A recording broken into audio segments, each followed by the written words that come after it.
how to share where you're traveling to on Facebook. Now, if you want to share your traveling to status on Facebook with other people like your friends and family, it is very simple to do so.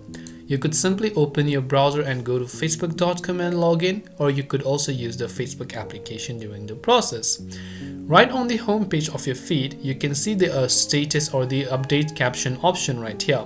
What we want to do from here is go to this option that says feeling/activity. Once we come here, by default you will be on feelings, so you want to go to activities. Under activities, you want to simply scroll down and look for the option called traveling to, and just make sure to click on it.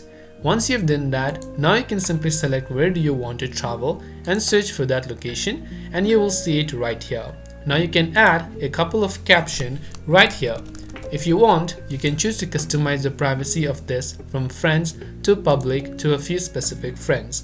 You can add a couple of pictures to your post. You can tag some people if you want to let them know specifically, and in order to finalize your changes, just hit the post option.